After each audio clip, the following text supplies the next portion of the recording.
to Chapter 1 of my favorite days of the year. It's the official kickoff for the 2025 Tucson Festival of Books. My name is Gay Vernon. I'm a festival volunteer, and I am absolutely delighted to be the first of many to say thank you for being here today, and also, most especially, to say thank you for all of your tremendous support of books and authors, the festival, and the importance and joy of reading. Today, of course, is the preview. It's the big event, and the big event will also get a little bit bigger come the middle of March. It's the weekend this year of March 15th and 16th, and in just a moment, we will all be finding out which best-selling authors will be here for the festival that weekend. We will also have a chance to meet today's special guest, the author of That Librarian, right there, Amanda Jones. And then when all of that wraps up, we can get very serious about buying lots of books. And here's some really good news about that too. Just by being here today, we will all receive a 25% discount on every single book we buy, bought right here at the campus store. And that discount, remember, only applies to buying books here at the campus store, and it only works today. So do the job you have been assigned to do. After the program, Amanda will be staying as long as she is needed to sign copies of her book, That Librarian. And lastly, the campus store will be staying open until 5, just for us. So how about at this point we give a big round of applause, and thanks to the store here and all of the wonderful staff members who stayed so far. They've done such a beautiful job so far, and I know it will continue. Most of you know that the festival welcomed a brand new executive director in August. She came to us from the University of Arizona, where she has been for the past 20 years. An avid reader, she also writes a weekly blog called The Book Tender, and you can find it on Substack. So at this time, please join me in issuing a very warm welcome to our Executive Director, Abra McAndrew.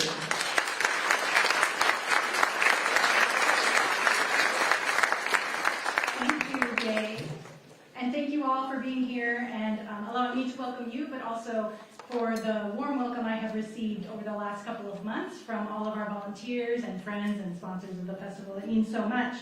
It's an honor to be here and to remind everyone that the festival is offered freely to the community thanks to the generosity of our sponsors, our named sponsors, the University of Arizona and the Arizona Daily Star, that have been part of the festival since the very beginning.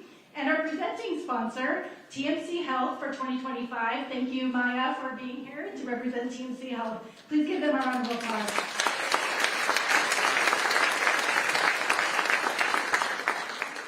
And I know that many of you have been sponsors of the festival and friends of the festival as well. And I would like to thank you as our grassroots donors and supporters, the friends of the festival.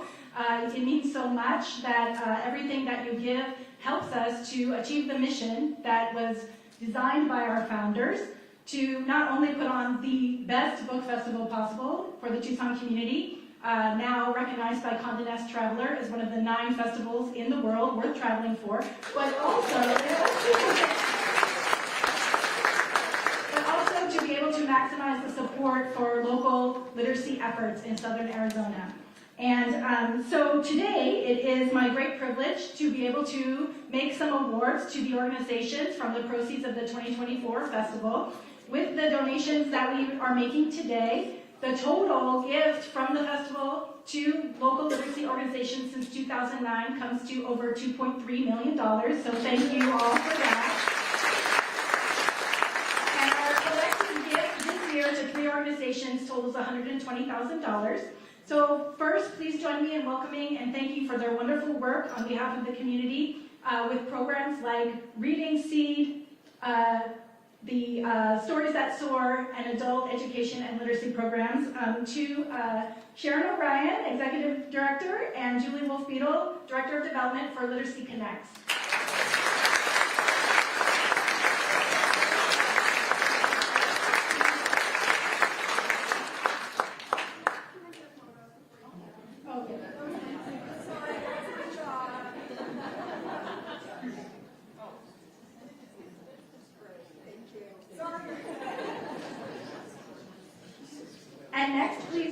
me in welcoming from Make Way for Books, CEO Giselle Solowski and Board Chair David Lovett.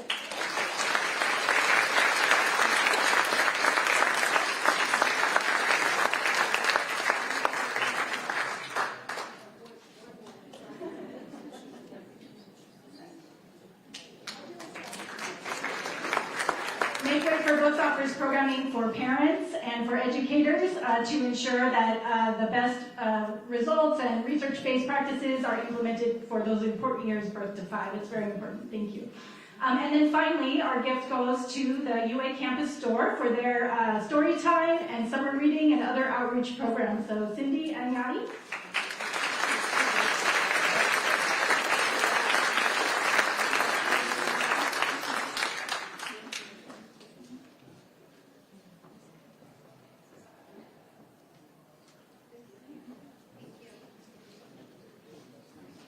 All right, and did you know that TFOB is supported year-round by so many important volunteers? I might have gone in the wrong order on the slides, I'm sorry, Bill. But if you are a member of our steering committee or one of our year-round working committees, would you please stand and be recognized? Stand if you're able.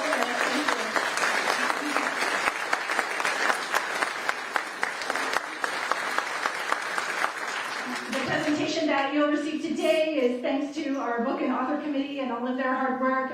Co-chair Bill Finley and our literacy consultant Lynn Weesey-Sneed are responsible for leading those efforts, along with Abby Moillon and others who are present today. So thank you so much for that effort. But if you have not yet volunteered with the festival, here is our pitch. Please consider joining us and being part of this community event. We really appreciate all of the efforts to fulfill those hard-to-fill jobs. We expect to fill over 2,000 jobs the weekend of the festival. And the labor that is donated by volunteers that weekend, it comes to over $220,000 worth of work, when we calculate that. And that's what allows us to be able to, again, offer this festival freely to the community and make these donations to the literacy organization. So if you have not been part of that, we invite you to join us. And friends of the festival, if you are, need to renew your membership or join us for the first time, now's a great time to do that. Because if you're an active friend of the festival by January 20th and you want to volunteer, you get the first choice of the jobs for the festival as well. And you also have the chance to get the early passes, fast passes we're calling them, for the access to the most popular presentations at the festival. So you get the first chance at those. So if you have not been a friend or a sponsor before, we welcome you to do that. And we even have a few of our sponsorships available at the Author Patron Society membership level, and that's what helps us pay for the travel for all the authors to join us. So those are limited because we give you an all-access badge, and make sure that you have seats at any presentation you want to attend. So if you're interested in that, please let me know, or our sponsorship chair, Lauren Hagen, is here as well. So thank you very much, and Gabe, I'll turn it back over to you.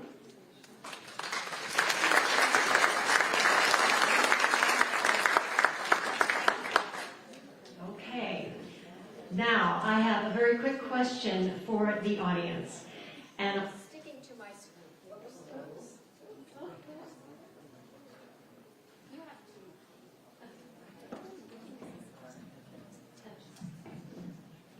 I think it's working now.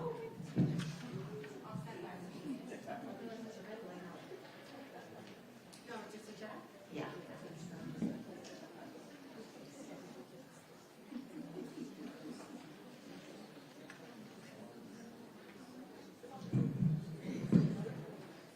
Okay. All right, here we go. Sorry about the technical difficulty. I was going to ask the audience a quick question. I always am so excited to find out, were any of you in attendance as a volunteer or as a simple What's Going On Here in Tucson attendee at the very first Festival of Books? Look at everybody. That is so fantastic. That was in 2009. And I'm just wondering how many of you were walking around after the festival saying, gosh, that was fun.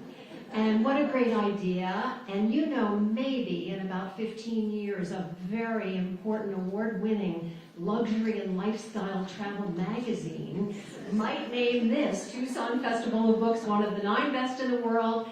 And Abra stole my thunder, but that's okay. If you missed the article, though, I can add this tidbit. I just went back and reread it. You can find it online. It was printed, went online April 23rd of this year. So read that in the magazine. It's really kind of cool.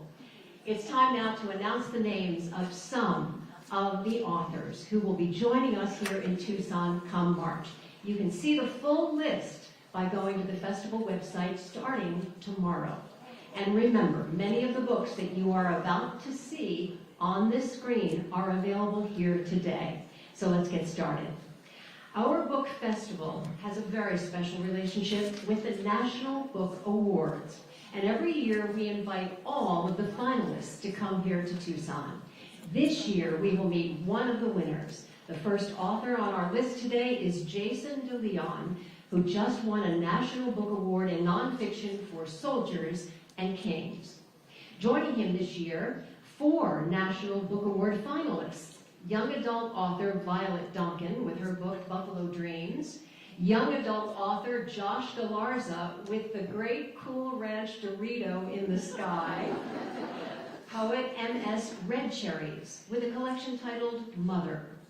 And Pemi Abudah with a collection of stories called Ghost Roots. There are 3 authors who have never missed a single Tucson Festival of Books. That's right.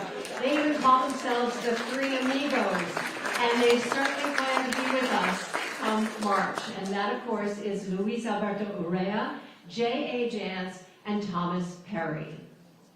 You will also be able to once again enjoy seeing 3 very special friends of Tucson. T. Jefferson Parker with his new book, Desperation Reef. Craig Johnson's coming back with First Frost. And William Penn Kruger with his new book, Spirit. Now, more wonderful authors to add to your reading list, more names that you might know. Did you know that the people's poet who says the internet wants us to speed up and poetry wants us to slow down? Billy Collins was at the very first Tucson Festival, and he's coming back again this year. His new collection of work is called Water, Water. Another very familiar face joins us this year, historian Hampton Sides, who writes of the final voyage of Captain Cook in the wide, wide sea. Jonathan Alter will be here this year. His book is American Reckoning. And chef Christina Cho has a new cookbook, Chinese Enough.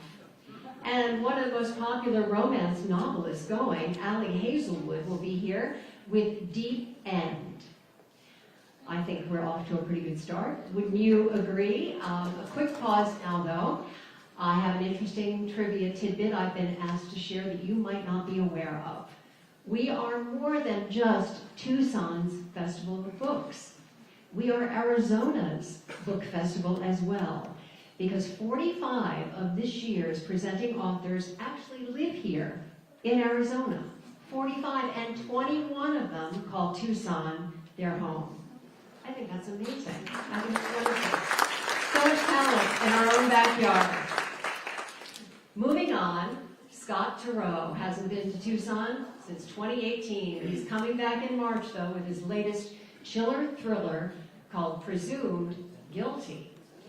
I am currently listening to this new fascinating novel, Bear, and author Julia Phillips will be here to talk about it this spring. Science fiction and fantasy books are hugely popular right now. One of the brightest stars is Tracy Wolff with Sweet Nightmare. Paco Talbo has saddled up with a new biography on Pancho Villa. And how many of you watched the show Will and Grace? Well, if you remember, Grace's boyfriend was named Nick. Actor, producer, and writer Ed Burns has a new memoir, A Kid from Marlborough Road. Well, we know this is no mystery. We know who this author is. Sandra Brown will be back this year with her latest book, Blood Moon. And the author of Red, White, and Royal Blue, Casey McQuiston, says she lives at the intersection of funny, romantic, and smart-mouthed characters. Her new book is called The Pairing. From Otter in Animal House to Doc in Virgin River, Actor Tim Matheson has had quite the career. He's coming to Tucson with his new memoir, Damn Glad to Meet You. Mateo Azcárrapor's debut novel a few years ago, Black Buck, was a big seller. He's coming to Tucson now with his new novel, This Great Hemisphere. And Tim Z. Hernandez will be back with a book that was published by UA Press, They Call You Back. Okay, time for another pause on the list. Settle in, write down your notes of your favorites that you want to check out. Here's another quick trivia break. How about this? How many books do you think will be sold at the festival this year? All right, let me rephrase it. How many will be on sale that we hope will be sold at the festival this year? Any wild guesses?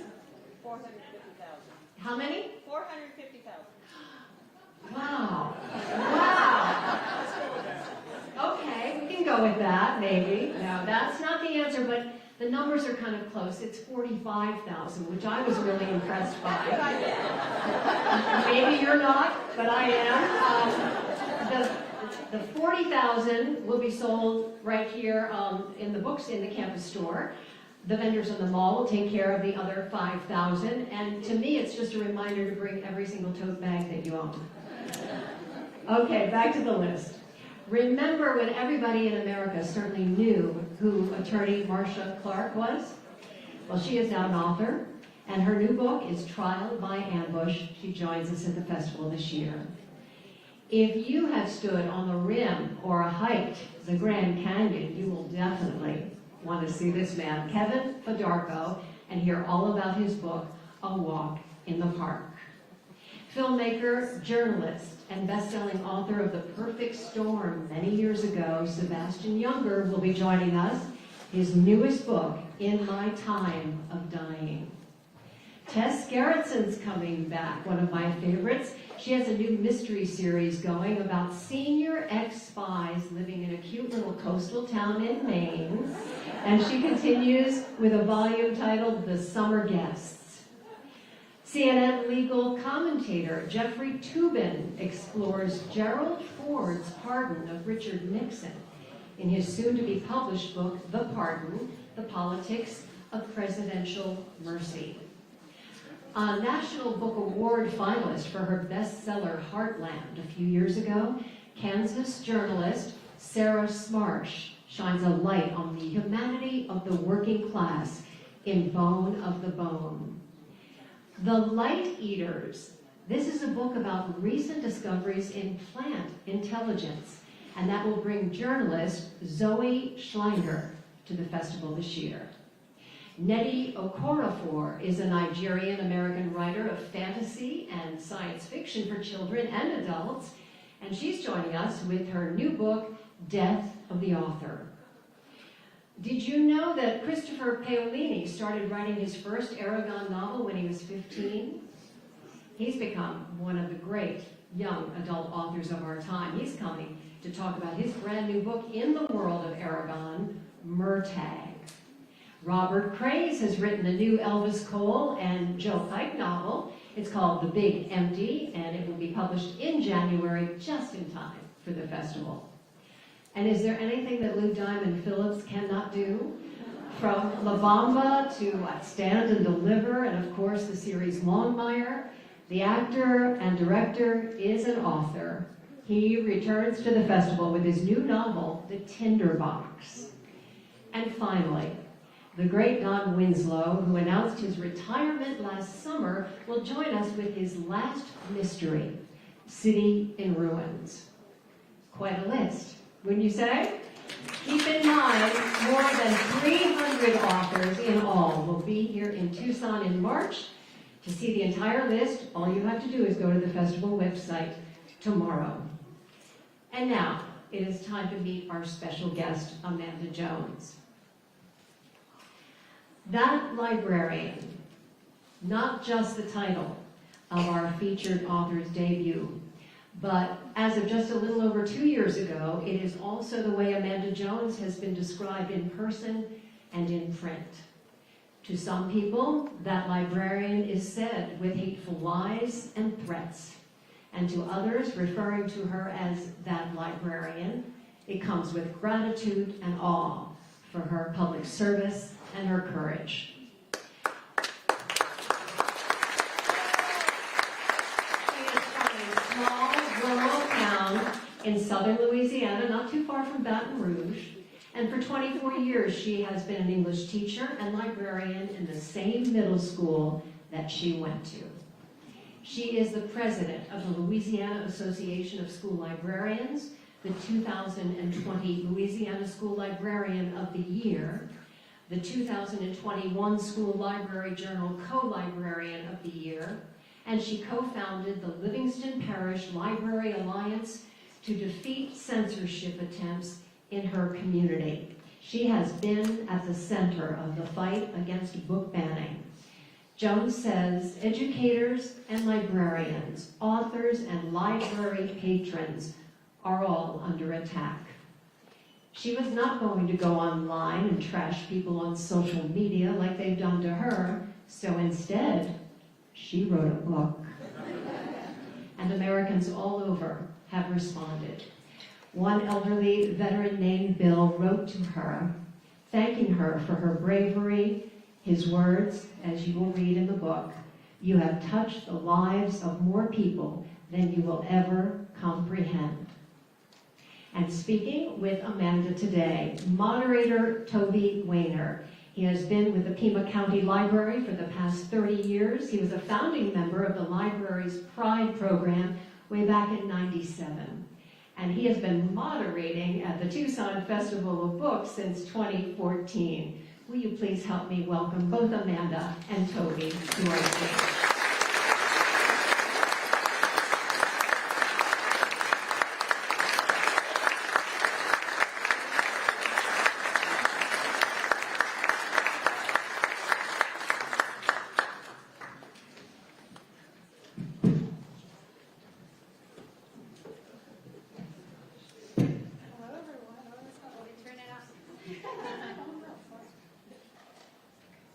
Hello, can you hear me? Yes.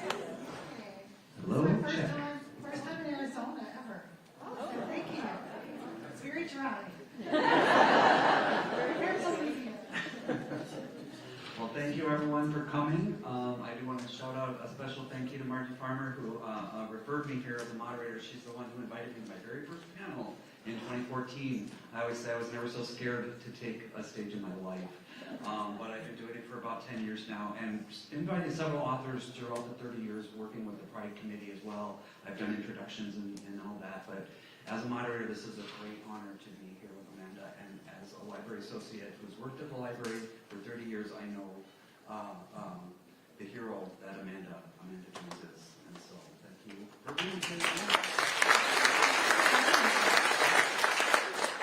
Thank y'all for having me. It's an honor. I'm not sad to be out of my community today because it's going down right now. We'll talk about that in a little bit. Well, one of the special things as a moderator is I get a free copy of the book. So it's very special to me to read a book and then share the experience with the author in front of an audience and have my book signed. So I do encourage you to get the book and read it, and definitely have it signed here today. I was saying to Amanda this was a very difficult read for me, and she said others have said that. I had to take it in small doses. Yeah, it's a lot of librarians have told me that it's been very difficult for them because a lot of them recognize their own stories. I think one of the people I talk about that has influenced my life is my best friend Joey, and he lives in Texas. He said it was very, very difficult, and he was reading it in my voice in his head, but he said he would get mad and want to chunk it across the room. But it's not an easy read for the subject matter. Yeah, so I don't really want to get into totally huge details of it. I did bring Kleenex in case we need. I noticed there was not any up here on the table here for us, but you kind of give us a good summary without revealing too much. Not that I'm sure a lot of you might be aware of what the topic is, but if you could give us a little bit more of a summary. So I'm a school librarian, And I've been a school librarian for 10 years, and before that, 14 years as an English language arts teacher at the same school that I attended. I am very proud that I have 8 coworkers who I taught 7th grade, and they now work with me. I have over 50 grand students this year, which are the children of kids I taught. So my oldest students are 35. I'm 46. So I started right out of college. But I have always been a reader, and you'll see that in the book. I talk about the authors who have influenced my life, most notably Judy Blume, who I got to meet last week.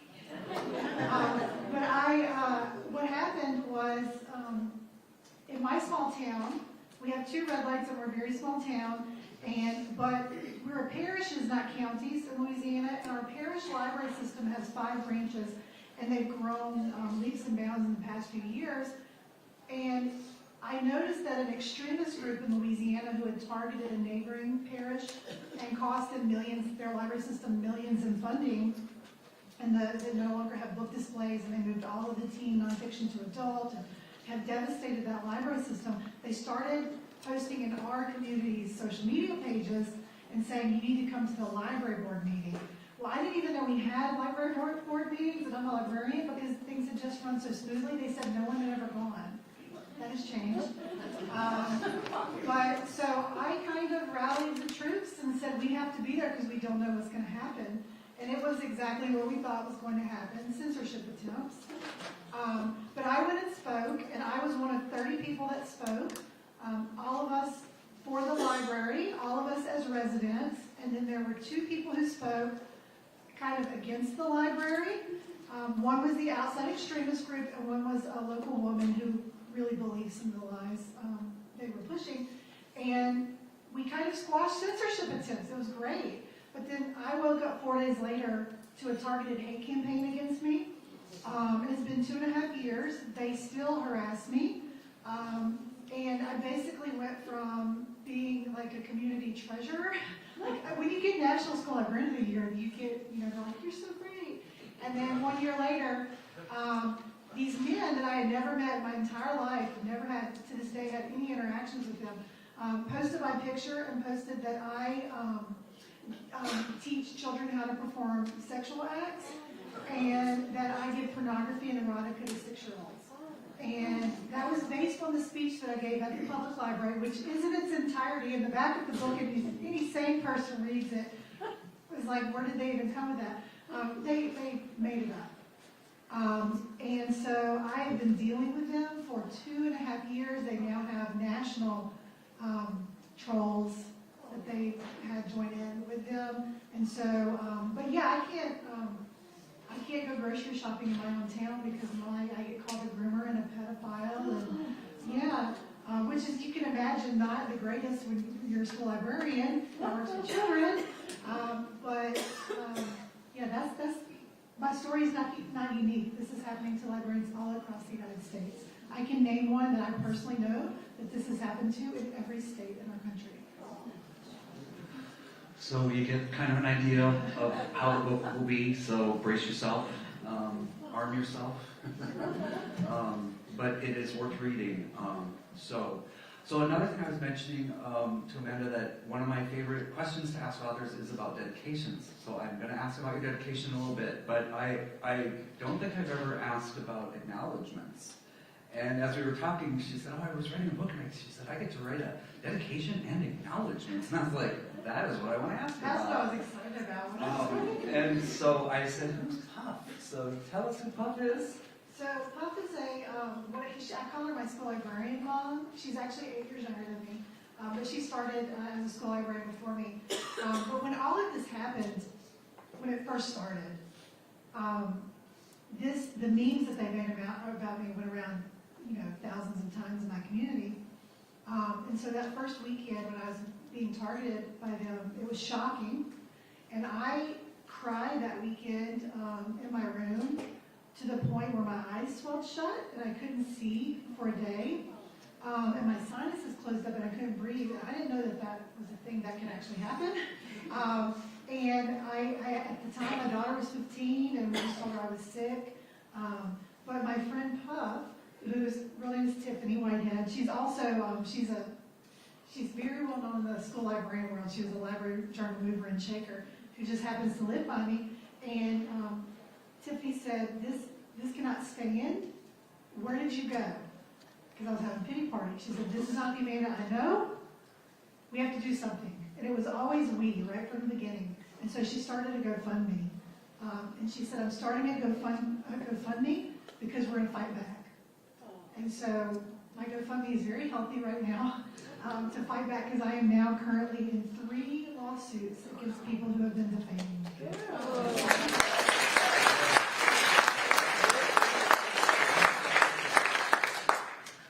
There's one that I call, so my friend Rochelle, who I grew up with, and in the book I say to 18, 18, 18, that we have code names. When you grow up in southern Louisiana, you go to Bible school, vacation Bible school every summer. And one of the activities, I don't know why, they had us make our name in code and put it on everything. And so my initials are ABM before I was married. So I was 1, 2, 13. And her initials are RRR, so she's 18, 18, 18. And so we have been friends since the church nursery when we were in the crib together. And we still text daily. And one of my mother, I write about her in the book because her mother passed away from cancer when we were in 4th grade. But my mom used to go, and we would go to the library every week. Every single week we'd go to the public library. And we would pick up my friend Rochelle, 18, 18, 18. And so Rochelle, she's been at every court hearing. And to this day, she still sends me mail that says to 18, 18, or 1, 2, 13 from 18. My husband's like, you've got another letter from Rochelle. My husband, we've also been friends, my husband and I, since we were little. So, small town. Well, that's cute. Thank you. Thank you for letting me ask my first questions about acknowledgments. But so since I love dedications, would you read your dedication, Yes. please? Yes. So, and I'm going to kind of explain a little bit about it, but it says to Jason and Josie, because they are my everything, and that is my daughter, my 17-year-old. To Judy Bloom and Michelle Obama, in the unlikely event that they read my book. I have since found out they both have.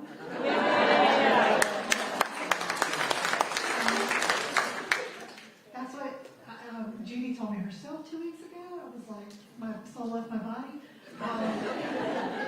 And then it says, to my parents, in the likely event that they would disown me if I dedicated this to Judy and Michelle but left them out. And then finally it says, for the librarians, Invictus.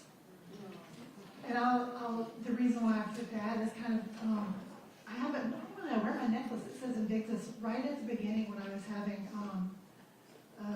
just horrible pity party. My friend, Dr. Andrea Trudeau, is a school librarian in Chicago, and she sent me the William Ernest Henley poem Invictus, and so I think about it a lot. You know, it matters not how straight the gate, how charged with punishment the scroll. I am the master of my fate, the captain of my soul. And so that's kind of what I tell librarians when they come to me crying about this has happened to me too, and I say, but we're going to get through this because we're the masters of our fate. And so that's why I wrote that. Thank you. Well, I did also write, there's a chapter called Are You There, Judy? Are You There, Michelle? It's Me, Amanda. Because I did think about Judy Bloom and Michelle Obama a lot, and I had tweeted out probably 2 years ago that exact thing in the Twitterverse. Are you there, Michelle? It's me, Amanda. And how do you go so high? How can you go high when they go so low? And so that's my chapter about that, and then becoming what I think. I mean, some people probably think I'm a jerk, but I think I'm empathetic for the most part. And so my empathy, I think, was based on the foundation of Judy Bloom books, growing up reading Judy. And so I was very happy to be able to tell her that in person 2 weeks ago. That's so neat. And kind of writing on that as well, in addition to dedication and acknowledgments, at the beginning of every chapter, you have a quote. That's my favorite part. There's a quote on almost, it's every chapter. It's really good. Here's the what would Judy do? What would Judy do? What would Judy do? So, My favorite quote was towards the end. I think it's towards the, like maybe the last chapter, and it's from Grey Gardens, where it says, "When you see what the relatives didn't know." See, I'm gonna forget the whole quote. Basically, I'm a staunch woman. S-T-A-U. Look, I threw it at you. I didn't tell you I was gonna say that. That's one of them. But it talks about being a staunch woman, like, and it's kind of what my sister said right from the beginning. 248. 248, thank you. okay. Oh, there we go. But you see, in dealing with me, the relatives didn't know that they were dealing with a staunch character. And I tell you, if there's anything worse than dealing with a staunch woman, S-T-A-U-N-C-H, there's nothing worse, I'm telling you. They don't weaken no matter what. And I wrote that because my sister, well, she used colorful language I'm not going to use, but she said, she's a therapist, and she goes, they didn't know who they were messing with, did they? You're the most stubborn person I've ever met in my life. So I wanted to include that. The quotes were the fun part. I really liked finding the quotes, and I had them all in my head when I started writing. Well, and contrasting that, you quoted one of the quotes that Moms for Liberty actually use on their website, quoting Hitler. If you own I the do children, not. you own the future, or something to that effect. I don't like them. So, I will say they kind of got their, well, it wasn't really comeuppance, but I don't know if y'all saw there was a 60-minute segment where it was about book banning in South Carolina. They were interviewing the two heads of Moms for Liberty, and they put a picture of a tweet up there and said, well, because they always have excuses. We're not mean people, and we're for the children. And so they put this picture. It was a tweet that they had made that said, "Cry harder, groomer," and it was me, and it was a picture of me. And they had posted that on Twitter. And the person who was interviewing them said, "What would you say to her?" And they had nothing to say, and it was a glorious moment for me. My phone was blowing up. You're on 60 Minutes. I'm not really. It was a tweet where I'm called a groomer, so that's not really being on 60 Minutes. Okay, I guess. and then I actually thought Gabe was going to steal my thunder with reading the little quote from Bill, but I wanted to read a little bit. The letter that you received, it was a physical letter you got from Bill, the veteran? That one from Bill was an email. No, okay.